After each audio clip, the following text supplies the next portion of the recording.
Hey everyone. Most of my videos on this trip from coast to coast to third coast have been about music and have been about the beauty in this country and the beauty and talent and artists and musicians I've met. This video is a little something different. Right now I'm at Pulse in Orlando, which was the site of the biggest massacre in modern American history just 4 months ago, and arguably the site of the most catastrophic hate crime in American history. Those of you that know me a long time know that I've always been a strong advocate for the lesbian and gay, transgendered, bi, queer community, and ever since I was a teenager. As a weird teenage kid that was relegated to the freaks and geeks, I found that the most liberal and progressive and open-minded people in my school in Port Huron, Michigan, were the gay kids, open or not, or out or not. And early on, I found myself frustrated with the injustice in my small town community to people that were really just trying to love in a way that was unfamiliar to others. And I think what has always moved me about the alternative lifestyle community is that how much they're just trying to love in the face of adversity.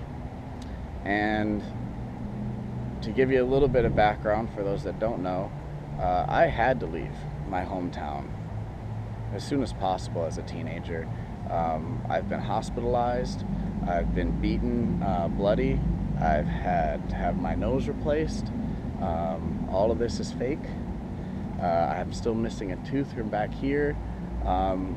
Literally dozens of times people beat me up just because of my association with the gay community in my hometown.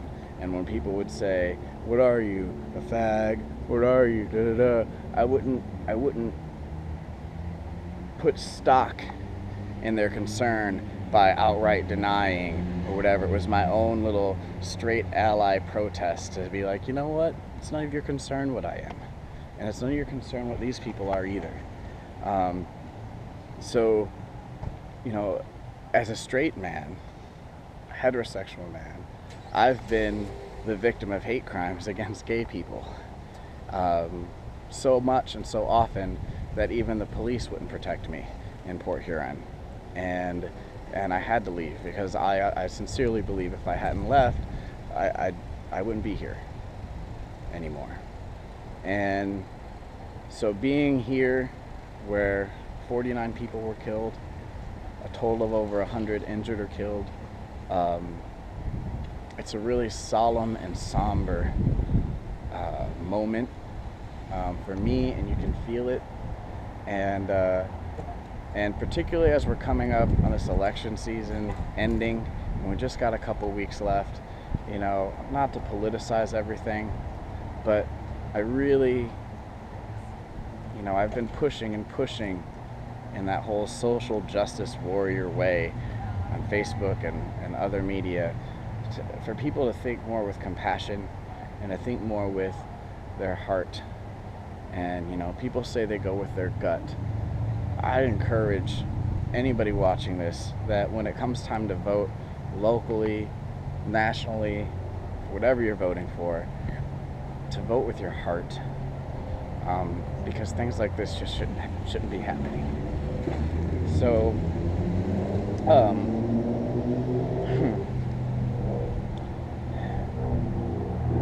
as I said, what really gets me emotional about these type of crimes is these are people who are trying to love in the face of adversity.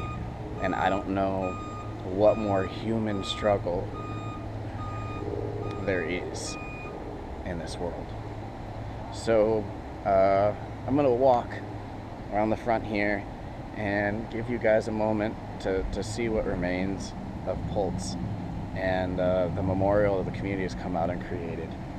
And during that time, I'm just going to be silent and just ask that you open your hearts to a harsh reality that we need to put in our past as soon as possible. So, here's Pulse.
So once again,